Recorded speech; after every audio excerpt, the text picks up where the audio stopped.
Yesterday, we got the sense that Mr. Putin is beginning to realise that his military options are getting rather limited, because he didn't say anything about what else this war might achieve. He was actually quite conservative about defending what the Russians have already taken in the Donbass and in Crimea and in the land bridge in between.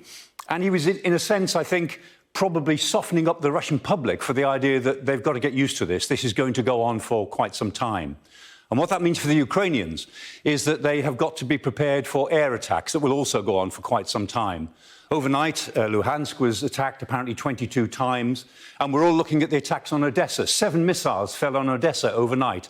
Not actually on great militarily significant targets. But what's interesting is that of those 7 missiles, 3 of them were the hypersonic, the Kinzhal missiles, which the Russians have used before. They used them once before on the 19th of March, just to show us that they had them.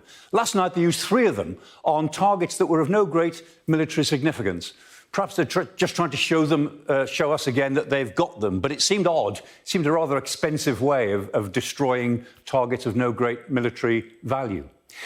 Meanwhile, in the Donbass region, the actual offensive goes on. The Russian offensive is building. It's getting towards its peak now, and we can expect in these next 2 or 3 weeks to see this battle joined. The Ukrainians are being able to launch local counterattacks. They're beginning to hold the Russians in certain places and push them back, particularly further north in Kharkiv. For the defenders, defending against an overwhelming attack, there is always an interesting problem that they face. Whether to dig in and try and go toe-to-toe with the attacker and defend every position as fiercely as possible, or whether to trade space for time to actually let the attack come on a bit, draw back a little bit, wait, and then try and hit back hard when the attack has used up ammunition and fuel and some of the momentum has worn off.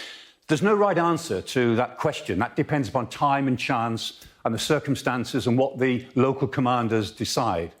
But whatever the Ukrainians do decide over the next 2 or 3 weeks, and however the Russians play, the way that their bigger attack will develop will tell us what's going to happen next in the Donbass.